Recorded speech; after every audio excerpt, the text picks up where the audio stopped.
2002 সালে 17ই আগস্ট ভর সন্ধ্যায় ধূপগুড়ি সিপিআইএম-এর দলীয় কার্যালয়ে চলছিল দলীয় বৈঠক।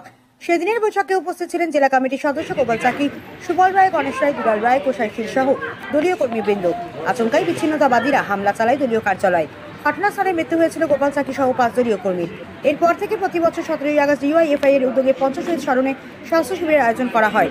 এদিন ধূপগুড়ি মহকুমার সাকুয়াচর 2 নম্বর গ্রাম পঞ্চায়েতের ঝালজিয়াহাটের কারকুড়া 3 নম্বর বিএফপি প্রাথমিক বিদ্যালয়ে স্বাস্থ্য শিবিরের আয়োজন করা হয়েছিল। শিবিরে চোখ, দাঁত, শিশু রোগ সহ বিভিন্ন বিভাগের বিশিষ্ট চিকিৎসকরা উপস্থিত ছিলেন এবং রোগীদের ঔষধ ও রক্ত পরীক্ষার ব্যবস্থা করা হয়।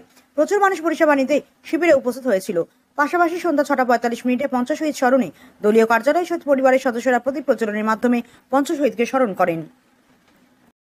আচ্ছা, এখানে কোথায় আসছেন?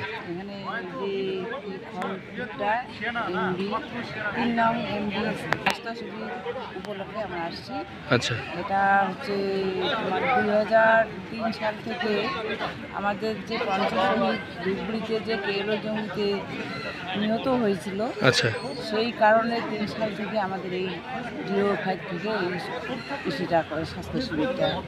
তো এই শহীদদের মধ্যে কি আপনারা কেউ ছিল? আমার স্বামী, আপনার স্বামী? রায়, হ্যাঁ। স্বামী কি নাম বললেন? গণেশ চন্দ্র রায়। আচ্ছা, আচ্ছা, আমার স্বামী আচ্ছা। ছিল সেই ধূপগুড়ি সিপিএম পার্টি অফিসে সেদিন একটা স্কুল একটা লাইনের ব্যাপারে তিনি মিটিংয়ে আসেন।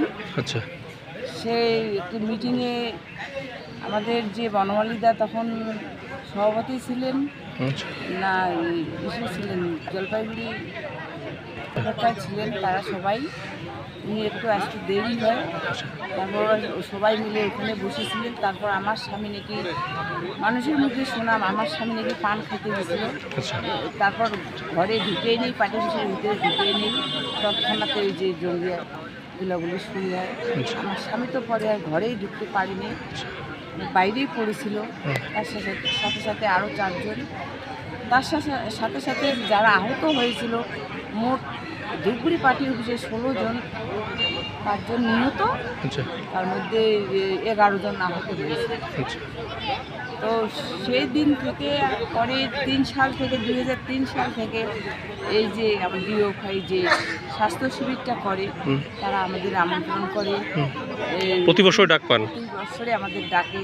আচ্ছা, এর আগে আমাদের গাড়ি করে নিয়ে আসতো, প্রচণ্ড আমাদের সম্মান করতো, তারা ভালোবাসতো। আর হচ্ছে তোমাদের এই যে ডিওফাই এই যে ছেলেগুলো আছে আমাদের খোঁজ খবর নিত।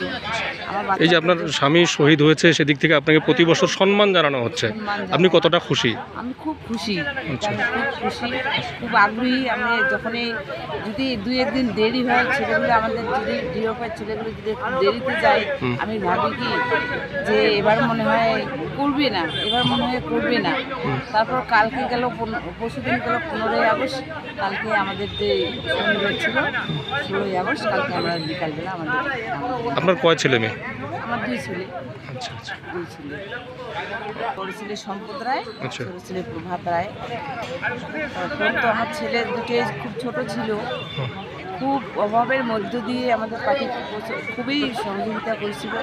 সবসময় খবর নিত, কেমন আছে, কী খাচ্ছে, মানে পূজার সময় কাপড় দিত, নানা রকম জিনিস কিনে দিত। আমাদের বনমালীদা যে ছিলেন, সে এখন খুবই অসুস্থ, আমি দেখতে যাইতে চাচ্ছি কিন্তু পারছি না, অনেক অসুস্থ। আজকে এখানে কোথায় আসেন বললেন? টিয়ারহাট, আচ্ছা, আচ্ছা, খড়কুটা ডিএন হয়েছে, ওখানে আমরা আসছি। আপনার বাড়ি কোথায়? আমার বাড়ি কালীঘাট, ধূপগুড়ি কালীঘাট। আমার নাম মোহাম্মদ আমিনুল হক, বাড়ি কোথায়? দক্ষিণ কাকুলি। আচ্ছা, এই যে যেদিন ঘটনা ঘটেছিল ধূপগুড়িতে, সেদিন আপনি পার্টি অফিসে ছিলেন? আমাদের মিটিংয়ে ছিল। মিটিংয়ে ছিলেন? আমাদের মিটিংয়ে গোলাগুলি ঠিক। তারপর কি হলো? আমাদের মিটিংয়ে গোলাগুলি, মিটিংটা শুরু হয়নি, মিটিংটা শুরু হওয়ার আগে আগে তখন 5টা 5:30 এরকম টাইম, বেলা 2টার সময় হঠাৎ করে গুলি শুরু হয়। আচ্ছা, আচ্ছা, বাইরে গুলি শুরু হতে হতে ঘরের ভিতরে গুলি শুরু হয়ে গেল। তারপর তো আমাদের লোক তো কজন 5 জন মারা গেল। আমার পাটা চলে গেল গুলির সাথে, বাঁ পাটা। আপনার বাবা গুলি লেগেছে? বাঁ পা। আচ্ছা, আমরা গেছি একটা শিশু শিক্ষা কেন্দ্রের স্থলে নিয়ে এনে গোপালপুরের সাথে আলোচনা করতে, আর ইলেকট্রিকের লাইন নিয়ে এনে আলোচনা করতে গেছি। এই 2টো উদ্দেশ্যে আমরা মিটিংয়ে 13 জন আমাদের পার্টির মেম্বার আবার কৃষক সেবা যৌথভাবে আমরা এই পার্টি অফিসে আসলাম একটা অভিযোগ দাঁড় করতে 3 সাল থেকে আপনারা প্রতি বছরকে এই স্বাস্থ্য শিবিরে ডাক পান। স্বার্থ যদি ডাকলাম আমরা থাকি। ওদিন কারা কারা শহীদ হয়েছিল আপনার কি মনে আছে? আমাদের ছিল গণেশ রায়, হ্যাঁ, সুবল রায়, হ্যাঁ। দুলাল রায়, গোপাল চাকি, তারপর দুলা কিবা শীল আচ্ছা আচ্ছা আচ্ছা। আর সুবল রায়। আজকে এখানে কোথায় আসছেন? আর এই যে ছাত্র শিবিরে আছে এখানে আচ্ছা। তাদের থেকে কল হচ্ছে এখানে আসতে হচ্ছে আপনার বাড়ি কোথায়? দক্ষিণ কাটুন। আচ্ছা। পঞ্চ শহীদ স্মরণে এবং বিশেষত 7 তারিখে সুভাষ সরকার, 17 তারিখে পঞ্চ শহীদ, এটা আমাদের ধূপগুড়ির কাছে একটা আবেগের বিষয়। ফলে সারাদিন ব্যাপী এই 2টা দিন আমাদের কর্মসূচি থাকে। আজকে সকালবেলা সমস্ত এলাকাতে আমাদের পতাকা উত্তোলিত হয়েছে, পার্টি দপ্তরেও পতাকা উত্তোলিত হয়েছে এবং শ্রদ্ধা জ্ঞাপন হয়েছে। এখন স্বাস্থ্য শিবির চলছে, বিকাল 5টায় আলোচনা সভা আছে, তারপরেই আপনার 6:45-এ জালো ঐক্যের আলো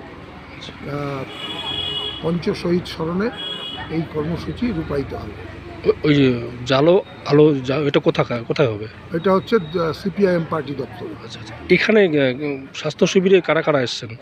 স্বাস্থ্য শিবিরে চেস্ট স্পেশালিস্ট পান্থ দাশগুপ্ত এসছেন, শিশু রোগ বিশেষজ্ঞ প্রদীপ ভৌমিক আছে, পৌলমী সোম আছে দাঁতের, জলপাইগুড়ি 10তলার ডাক্তার পৌলমী সোম, হ্যাঁ দাঁতের। তারপরে আমাদের মিউনিসিপ্যালিটির শোভন দাস আছে, হ্যাঁ। এছাড়া হচ্ছে এই অভিজিৎদের ছেলের নাম কি দে আছে, জেনারেল ফিজিশিয়ান, হ্যাঁ। এসব ডাক্তাররা আছে, আরও ডাক্তার। কি উদ্দেশ্যে আপনারা এই স্বাস্থ্য শিবিরটা করছেন? আসলে যারা বিচ্ছিন্নতাবাদীরা ভাগ করতে চায় এবং রক্তের হোলি খেলতে চেয়েছিল, আর আমরা হলো মানুষের সেবা করে সব মানুষের ঐক্য তৈরি করতে চেয়েছিলাম। বিশেষত পঞ্চ শহীদের মধ্যে যিনি গোপাল চাকি, তিনি আমাদের এই শিক্ষাই দিয়েছিলেন যে মানুষের সেবা করাটা একটা কমিউনিস্টদের মূল কাজ। ফলে আমরা যারা কমিউনিস্ট পার্টির আদর্শে আমরা যারা দীক্ষিত, আমরা সবার আগে মানুষের সেবা করা, তার ভেতর দিয়ে আমরা তাদের আজকের এই মৃত্যুদিনটা আমরা উদযাপন করি। দাদা আপনার নাম পরিচয়? জয়ন্ত মজুমদার, সিপিআইএম ধূপগুড়ি এরিয়া কমিটির সম্পাদক।